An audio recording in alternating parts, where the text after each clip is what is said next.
رسول اللہ صلی اللہ علیہ وسلم طائف میں شوال 10 نبوت میں نبی صلی اللہ علیہ وسلم طائف تشریف لے گئے۔ یہ مکہ سے تقریباً 60 میل دور ہے،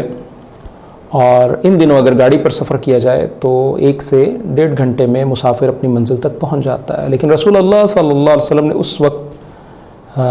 یہ مسافت آتے جاتے پیدل طے فرمائی تھی۔ آپ صلی اللہ علیہ وسلم کے ہمراہ آپ صلی اللہ علیہ وسلم کے آزاد کردہ غلام زید ابن حارثہ رضی اللہ عنہ تھے۔ راستے میں جس قبیلے سے گزر ہوتا آپ اسے اسلام کی دعوت دیتے، لیکن کسی نے بھی دعوت قبول نہیں کی۔ جب طائف پہنچے تو قبیلہ ثقیف کے 3 سرداروں کے پاس آپ تشریف لے گئے، جو آپس میں بھائی تھے، جن کے نام یہ تھے عبدہ یا لیل، مسعود اور حبیب، اور والد کا نام عمر ابن عمیر ثقفی تھا۔ آپ صلی اللہ علیہ وسلم ان کے پاس بیٹھے، انہیں اللہ تعالیٰ کی اطاعت اور اسلام کی دعوت دی۔ جواب میں ایک نے کہا کہ وہ کعبے کا پردہ پھاڑے اگر اللہ نے تمہیں رسول بنایا۔ دوسرے نے کہا کہ اللہ تعالیٰ کو تمہارے علاوہ کوئی نہیں ملا، نعوذ باللہ۔ اور تیسرے نے کہا میں تم سے ہرگز بات نہیں کروں گا، کیونکہ اگر تم واقعی پیغمبر ہو تو تمہاری بات رد کر دینا، ٹھکرا دینا میرے لیے خطرناک ہے، اور اگر تم نے اللہ پر جھوٹ گھڑا ہے یا جھوٹ باندھا ہے تو پھر مجھے تم سے بات کرنی ہی نہیں چاہیے۔ یہ جواب سن کر آپ صلی اللہ علیہ وسلم وہاں سے اٹھ کھڑے ہوئے اور اتنا فرمایا کہ تم لوگوں نے جو کچھ کیا سو کیا، بہرحال اسے پس پردہ رکھنا۔ رسول اللہ صلی اللہ علیہ وسلم نے طائف میں 10 دن قیام فرمایا، اور اس دوران آپ ایک ایک سردار کے پاس تشریف لے جاتے اور ہر ایک سے گفتگو کرتے، اللہ تعالیٰ کے دین کی طرف بلاتے، لیکن سب کا یہی جواب تھا کہ ہمارے شہر سے نکل جاؤ۔ اس سے اندازہ ہوتا ہے کہ اللہ کے رسول صلی اللہ علیہ وسلم نے دعوت کے میدان میں کس قدر مشکلات کا سامنا کیا، اور آپ صلی اللہ علیہ وسلم نے اس کے لیے سفر بھی کیا، اور لوگوں کے پاس جا جا کر آپ صلی اللہ علیہ وسلم نے اسلام کی دعوت پیش کی، اور کس قدر مشکل سے یہ دین پھیلا۔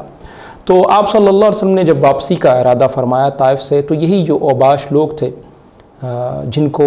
ان کے سرداروں نے شہ دی تھی، یہ گالیاں دیتے، تالیاں پیٹتے، شور مچاتے رسول اللہ صلی اللہ علیہ وسلم کے پیچھے لگ گئے، اور پھر اللہ کے رسول صلی اللہ علیہ وسلم کو گالیاں دینے لگے، بد زبانی کرنے لگے، اور یہاں تک کہ پتھر مارنے لگے، اور اس قدر پتھر مارے کہ آپ صلی اللہ علیہ وسلم کی ایڑی پر اتنے زخم آئے کہ دونوں جوتے خون سے بھر گئے۔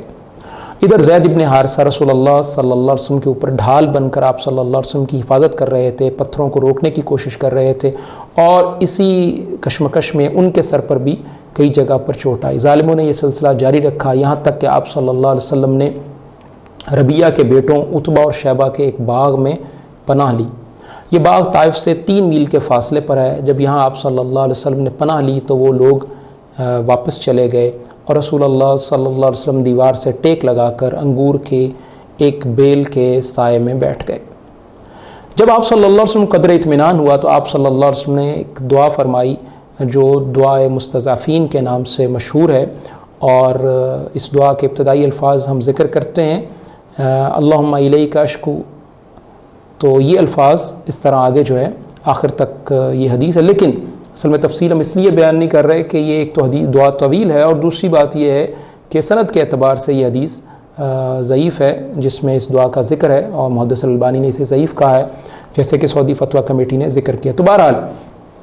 یہ اللہ کے رسول صلی اللہ علیہ وسلم کے بارے میں آتا ہے سیرت میں کہ وہاں آپ نے دعا کی۔ تو ادھر آپ صلی اللہ علیہ وسلم کو جب اس حالت میں دیکھا ربیہ کے بیٹوں نے، تو ان میں رشتہ داری کا جذبہ جاگ اٹھا، اور انہوں نے اپنے عیسائی غلام جس کا نام اداس تھا،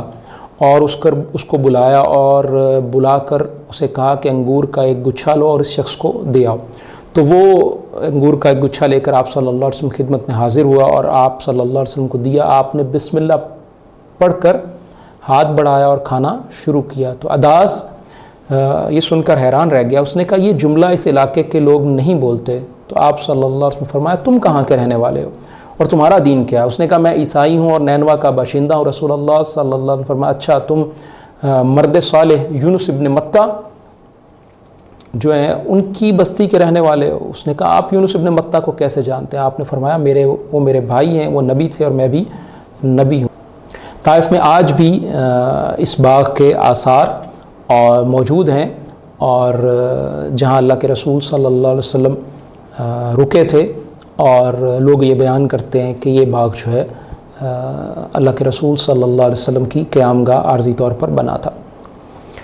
تو بہرحال یہ دیکھ کر ربیہ کے دونوں بیٹوں نے آپس میں کہا کہ اب اس شخص نے ہمارے غلام کو بگاڑ دیا، اور اس کے بعد اداس واپس گیا تو دونوں نے اس سے کہا کہ کیا معاملہ ہوا؟ تو اس نے کہا میرے آقا اس روئے زمین پر اس سے بہتر شخص کوئی نہیں ہے، اس نے مجھے ایک ایسی بات بتائی ہے جو نبی کے علاوہ کوئی نہیں بتا سکتا۔ تو ان دونوں نے کہا دیکھو عداس، کہیں یہ شخص تمہارے دین سے تمہیں پھیر نہ دے، کیونکہ تمہارا دین اس کے دین سے بہتر ہے۔ قدر ٹھہر کر رسول اللہ صلی اللہ علیہ وسلم باغ سے نکلے تو مکہ کے راستے پر چل پڑے، اور غم کی شدت سے طبیعت نڈھال تھی اور دل پاش پاش تھا۔ جب کرن منازل پہنچے تو اللہ کے حکم سے جبریل علیہ السلام تشریف لائے، اور ان کے ساتھ پہاڑوں کا فرشتہ بھی تھا، اور وہ حدیث میں واقعہ ملتا ہے، میں آپ کو ذکر کرتا ہوں۔ عائشہ رضی اللہ عنہا نے کہا کہ انہوں نے نبی کریم صلی اللہ علیہ وسلم سے پوچھا کہ آپ پر احد کے دن سے زیادہ بھی سخت کوئی دن گزرا ہے؟ احد کا دن بڑا سخت دن ہے، جس میں مسلمانوں نے کافروں کے ساتھ جنگ کی تھی، اور مسلمانوں کو بہت سکھ اور نقصان اٹھانا پڑا تھا، اور کئی ایک صحابہ شہید ہو گئے تھے۔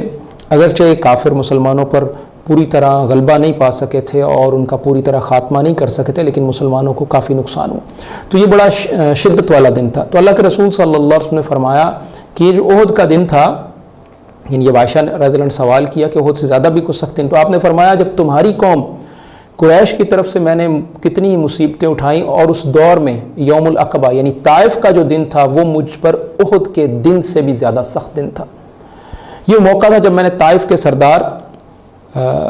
کہ ہاں اپنے آپ کو پیش کیا، اس نے اسلام قبول نہیں کیا، میری دعوت کو رد کر دیا، میں وہاں سے رنجیدہ ہو کر واپس آیا۔ پھر جب میں کرن ثعالب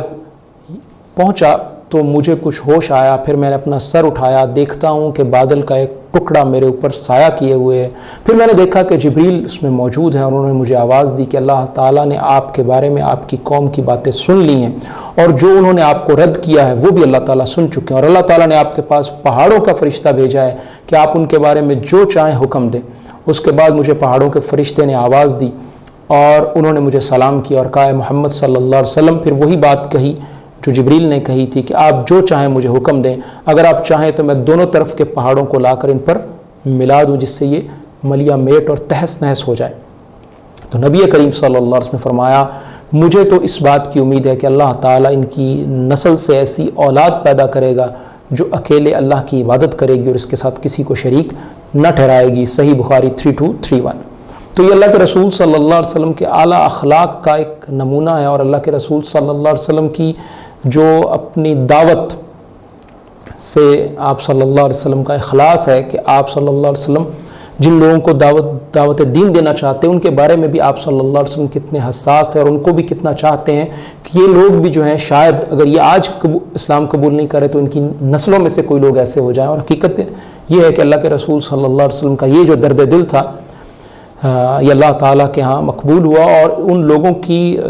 نسلوں میں سے لوگوں نے اسلام قبول کیا، اور آج یہ سارا علاقہ جو ہے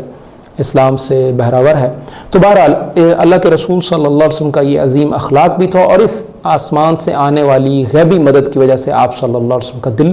مطمئن ہو گیا، اور آپ کے دل پر جو غم کے بادل تھے وہ چھٹ گئے، اور آپ صلی اللہ علیہ وسلم نئے عزم کے ساتھ اور حوصلے کے ساتھ مکہ کی طرف روانہ ہوئے۔